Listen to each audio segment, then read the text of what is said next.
You're listening to The Fully Booked Therapist with Heather Hommel. This is the business coaching show for hands-on therapists who are done under-earning and ready to build a practice that pays them more than enough. Real conversations, real results, your real life. Let's get into it.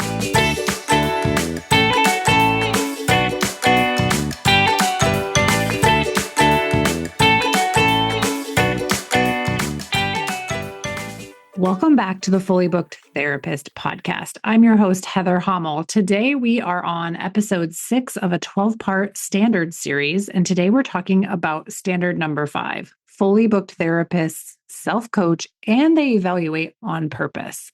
Last week we talked about the model and how to respond instead of react. And I mentioned at the end of that episode that if you wanted to go deeper on using the model on your own, this week was the episode for that.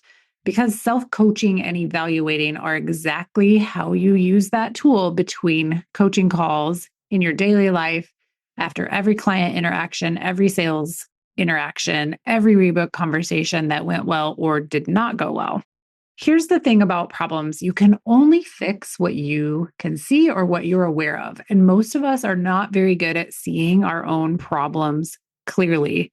And it's not because you're not smart or we're not smart or you're not self-aware or we're not self-aware, but because we have a negativity bias that makes us zoom past what we did right and catastrophize what we did wrong.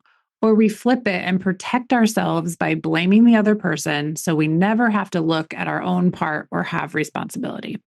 Evaluation is the tool that cuts through both of those tendencies, and I'm going to teach you exactly how to use it.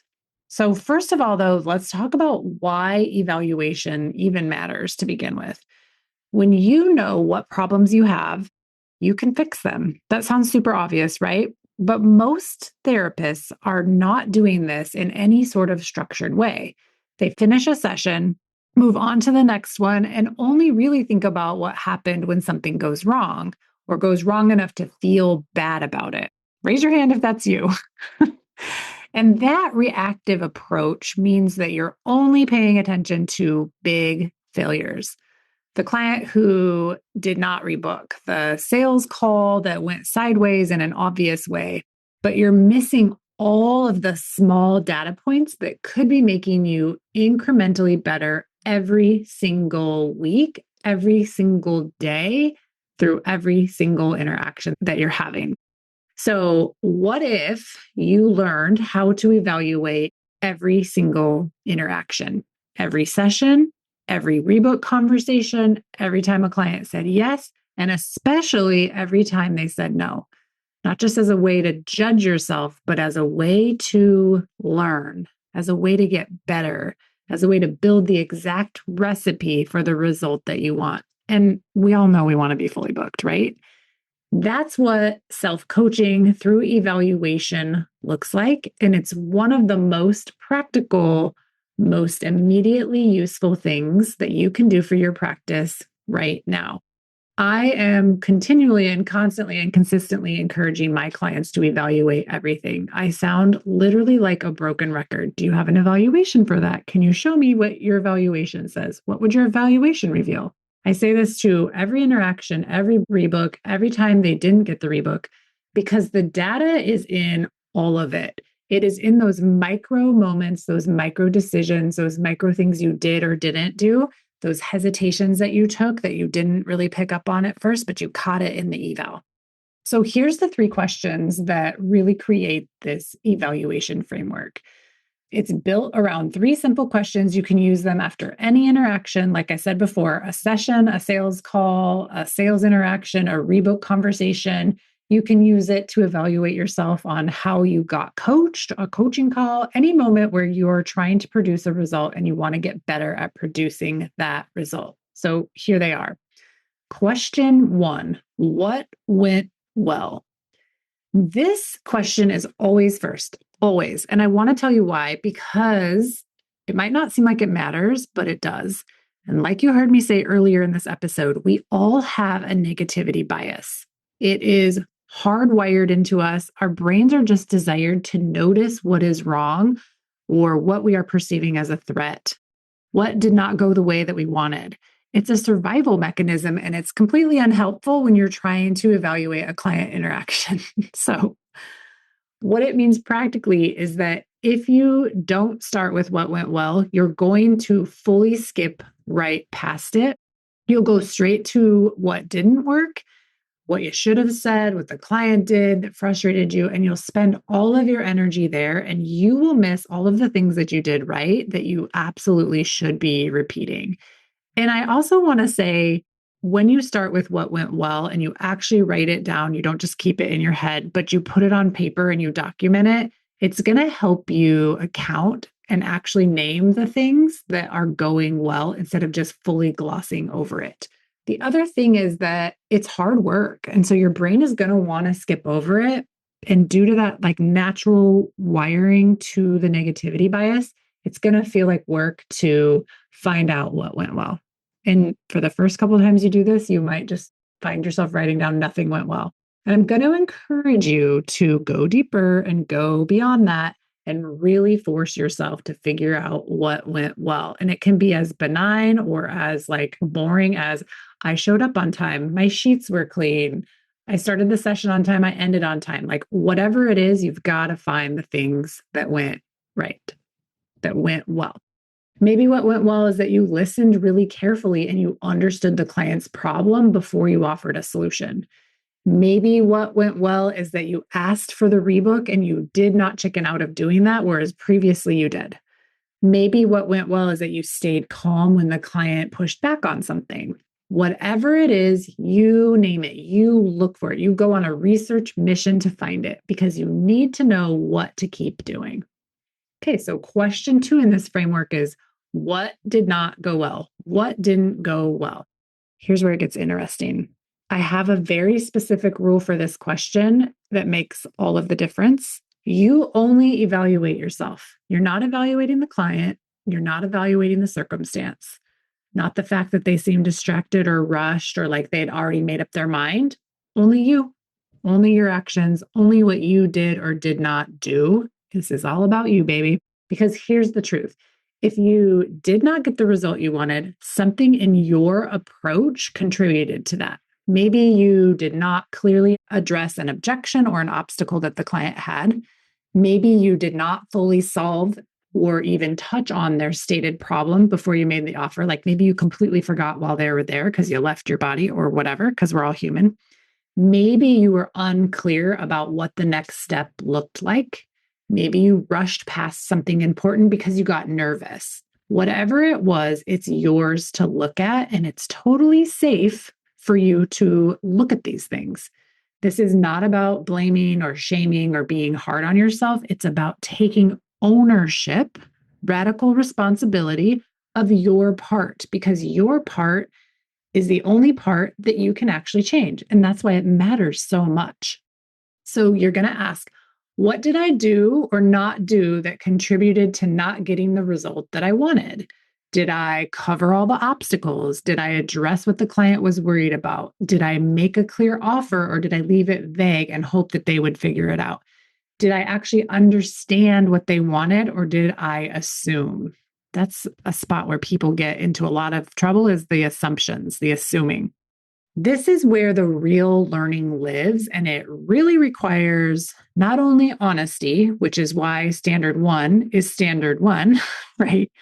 You cannot answer this question or you cannot do this question justice without your ability and your willingness to be honest and take that radical responsibility. Okay, so question 3, what will I do the same or differently next time? This is where this evaluation really becomes like a recipe. And this is the step that a lot of people will skip over. Like people will skip various stages of these 3 set question framework. And that is why you keep having the same problems over and over again. So don't skip these steps and you're going to be great. This is going to be so golden in your practice. Here's what I want you to do with this question. Write out the actual language that you used, the actual steps you took, the exact thing you were going to try next time. Not a vague intention like, I'll do better at asking for the rebook, but the specific words you're going to use. It could sound something like this.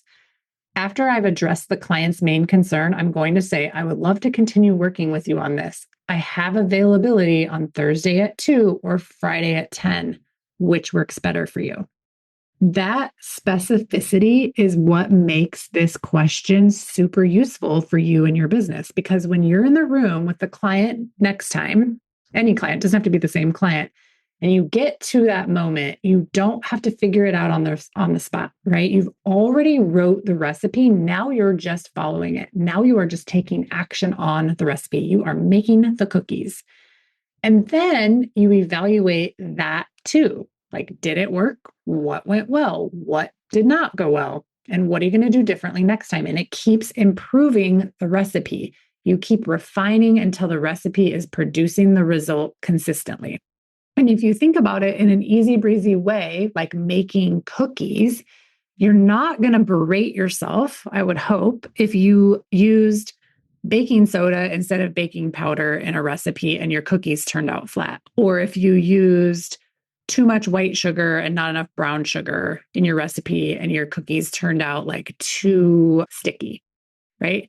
How you get better at anything is not by hoping it's going to go better next time, but it's deciding what went wrong originally so you don't keep doing the wrong thing and adjusting the plans for what to do next time so that you actually get the result that you want. Okay.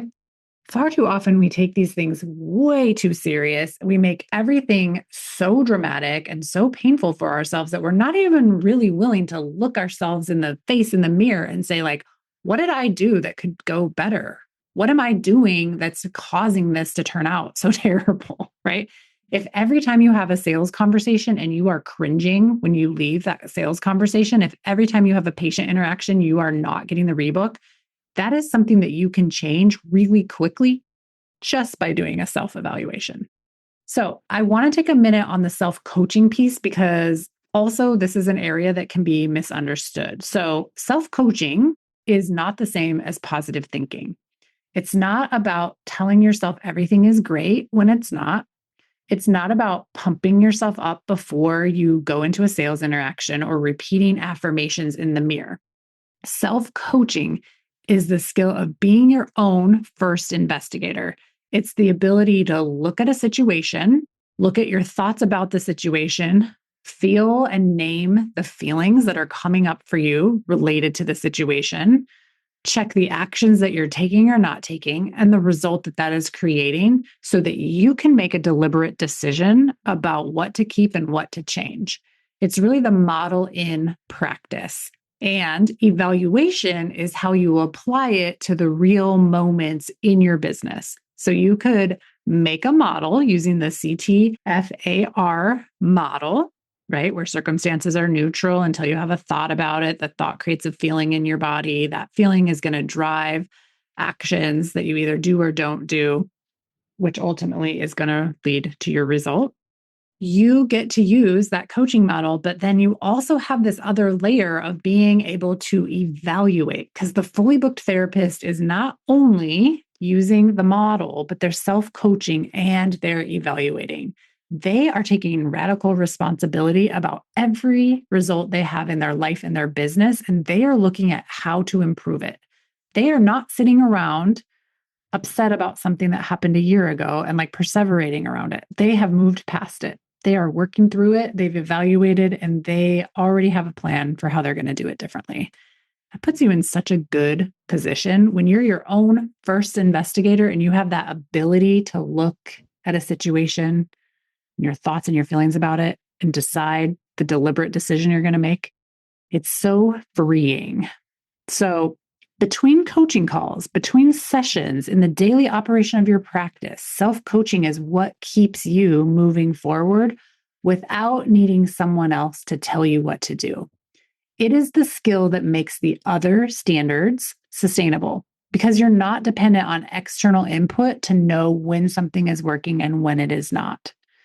This helps you also to become your own best resource. And that doesn't mean that you don't need coaching. We all definitely need coaching. We need someone else's eyes on our brains to help us collapse time and to get through things faster. But it means that you come to coaching with something real, a question that came from an evaluation, a problem you have already looked at from your own side. And that is the difference between a coaching call that goes really deep and one that stays on the surface. And I have many examples of therapists who are really well intentioned, but they come to coaching calls and they just want me to tell them how to do something. I have a certain amount of willingness to just tell you what to do because I love to be bossy, but things work way better when you have a hunch of how you want to solve something. So I always say, if you had to answer this question, what would your best guess be? And the people that can answer that have actually done some coaching around this. They've actually evaluated and they have those answers. They might not know that they have the answer, but with just a couple of questions from me, they can find the answers. The people that are not doing these things, that are not taking responsibility for the result, are the ones that don't have any idea why it's going on. They're trying all the things and they're as positive as can be, but they don't know what's going on. There's a difference there in taking responsibility and actually self-coaching yourself and using these frameworks and deciding that I have more answers than you do and that you just are very confused. If you've never done a structured evaluation before, I want to give you a very simple place to start. After your next client interaction, any interaction where you're trying to produce a result, take 5 minutes and answer those 3 questions. Actually write these down. Don't do this in your head. You're just wasting your time. What went well? What didn't go well? Only looking at yourself. What will I do the same or differently next time? And write the specific language or steps that you're going to take next time. It's going to seem like you're a kindergartner. It's going to seem redundant. It's going to seem annoying, all of these things. But fully booked therapists do these things. They take the 5 minutes, they answer the 3 questions, and they do it after every rebook conversation. If you do this after every rebook conversation for 2 weeks, I promise you that you will be better at rebooking than you ever were before doing this. And I would love to hear from you. When you take this responsibility and you just put these things into action, you are going to see different results, not because magic happened, but because you paid attention at a different level on purpose and you made adjustments on purpose and you showed up next time with a plan. And so even as you do this, you're going to want to call up the client where something didn't work out with them and try again. I'm going to say, just let those clients go and do this with the very next client that comes into your office and do it with the next client and do it with the next client. And you will see very quickly after a matter of weeks of doing this, you're not losing clients at the same rate you were before. They are rebooking and they are coming in and they are getting those varsity level results that you're capable of creating with them. This is what self-coaching, this is what coaching, this is what evaluations can create for you. And that is how a fully booked practice gets built. It's one intentional interaction at a time over and over and over and over and over again. So once again, we are talking about the fully booked therapist standard number 5 is that they self-coach and they evaluate on purpose. They use 3 questions: what went well, what didn't go well, only looking at themselves, and what am I going to do the same or differently next time? And they write out the recipe. They use this after every interaction and they watch what happens to their practice over time because they get fully booked. I want you to watch what happens to your practice over the next few weeks if you fully do this. So don't sleep on this. Don't just consume these episodes and think, oh, very cute, Heather, I'll think about doing this. What would actually happen if you let yourself try this?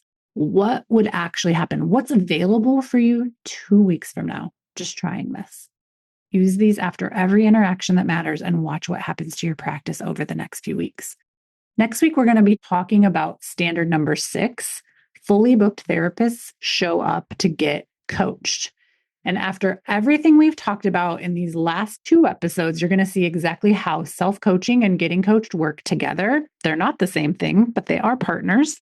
And if you're ready to do this work inside a real container where the evaluation framework is built into the program and the coaching is there to help you when your own self-coaching hits a wall, come find me at heatherhamel.com. That is what Foundations is built for. We have real conversations, we get real results, and you get to live your real life. I will see you next week. Thanks for spending this time with me today. If you're a hands-on therapist who is ready to get fully booked and build a practice that actually pays you, I want to help you do that. Head over to heatherhommel.com to find out how we can work together. And if you loved this episode, please share it with someone who needs it. See you next week.